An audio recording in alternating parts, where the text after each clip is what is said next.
We'll take a look at the enhancements for the solids manager inside of Mastercam 2026. We have these 4 cushion solids inside of our solids manager.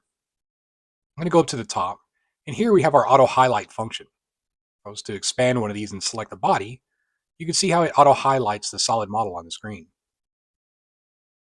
We're going to take a look at how we can group these solid models here. I'm going to start by adding a group. We'll give it a name of cushion. And as you can see with my group, I can actually drag and drop my solids into the group. Go ahead and place all 4 in here. Another thing I could do is create a subgroup, just like we can for our levels manager. I'll call this one left cushion. We could take our left cushions and place them inside of the subgroup labeled left cushion.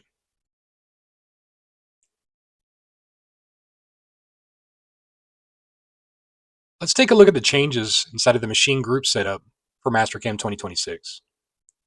Right now you can see that we have the option to select machine, master model, stock, etc. all from the drop-down window, where previously we only had files, tool settings, and stock setup. When I open the machine area, you might notice a minor change to our post location.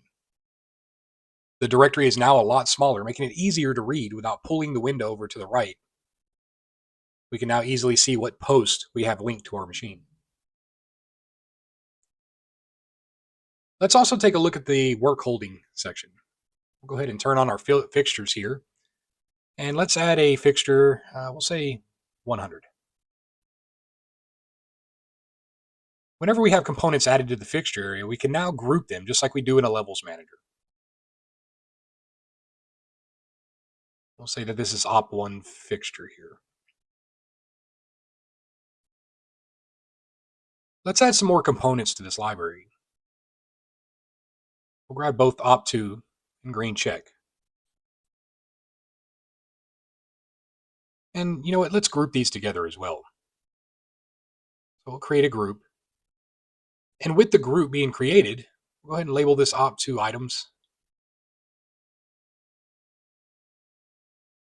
Another thing we could do is create a group. And we can also add selections from our graphics window to the right.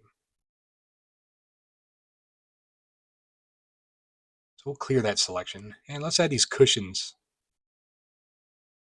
We'll green check in that selection. And inside of the fixture area, you can also drag and drop components into a single group too. Notice how I can turn them off and on just by clicking on the group instead of selecting each one separately.